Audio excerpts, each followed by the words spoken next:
Assalamu alaikum warahmatullahi wabarakatuh. Akkam jirtu daawwattoota hordoftoota SC Media waan har'as akkuma beekamu odeeffannoo tokko deebi'ee dhufeera. Chaanaalii kanaaf haaraa warri taatan subscribe gootanii maatii ta'uu hin dagatina. Gara odeeffannoo kottuun darbiin dura kan isiniin jedhu WhatsAppin gizee nagaa gaaffii gaafattanii haay akkam jettanii hin callisiina.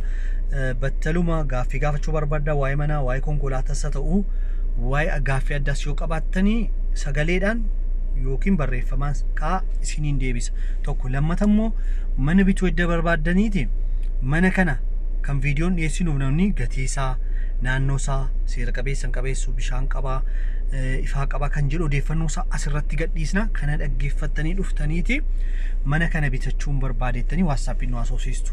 Garuu WhatsAppiidhaan manni kun eessaa, gatiin isaa meeqa, kaaree meeqa hojjechan deebii kana hin deebisu ani abbaan bitachuu barbaadan odeeffannoo asirraa guutuusaa dhaggeeffadhaa. Daqiiqaa 5 iyyuu guutu gatii isaa, eessaa, waan hundaan isaa odeeffannoo isaa asirraa qulqulleeffadhaa, dhaggeeffadhaa. Yoo isiniif taate dhuftanii mana kana bitadhaa.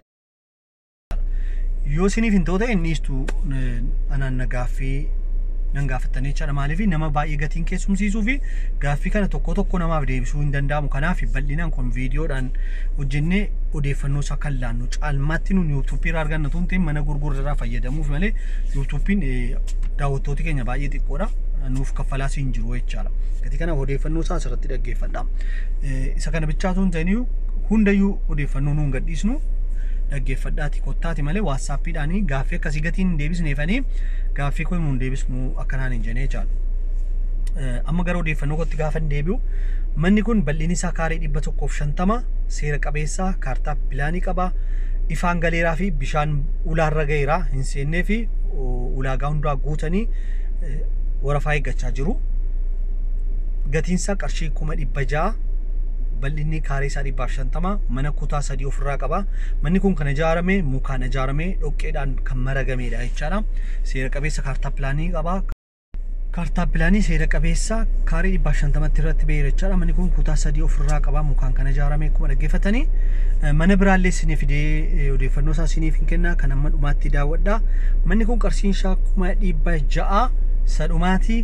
Manni kun kan argamu magaalaa Jimmaa safarri addaasaa naannoo waldaa kan jedhamu yookiin boroo kalchallee bakka jedhamu naannoo sana waldaan injilee jira, masjiidi jira, xeenaa xaabiyaan jira, manni buufata fayyaa jechaadha. Manni barumsaallee kutaa 8tti jira. Bakka jireenyaaf mijataadha jechaadha. Ijoollee maatii yoo qabaattan illee mana barumsaa, manni hakiimii, masjiidi, waldaan naannoo sana jira jechaadha. Safarri addaasaa waldaa magaalaa Jimmaa keessaa boroo kalchallee jedhama. Gatiin isaa qarshii 600. Abbaan mana kana barbaadan komentii jalqabaarraa lakkoofsi koo jira asirraan na daawwachuu dandeessu. Kabiraammoo warri TikTok irra jirtan immoo follow nu godhaa. Warri maatii YouTube irraa subscribe gochuu hin dagatina. Manni biraammoo naannoo Teknik Safar magaalaa Jimmaa keessa Teknik Safar bakka jedhamu viidiyoo isaa amma dhumaarratti yoo ilaaltan hin argattu. Teknik Safarii jedhama. Kaaree 400 bakka baay'ee bareedaadha. Karaan mana dudduubaa mana fuulduraan karaa lama qaba. Karaa gidduu jira jechaadha. Dudduubaan illee karaan jira, fuulduraan karaa jira. Bal'inni lafa isaa kaaree 400.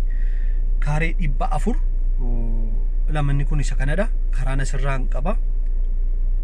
Dudduubaan illee karaa qaba. Bal'inni lafa isaa kaaree 400. Gatiin isaa manni isaa kan diigamu malee kan itti galamuuti. Gatiin isaa qarshii 800 kaareen 400.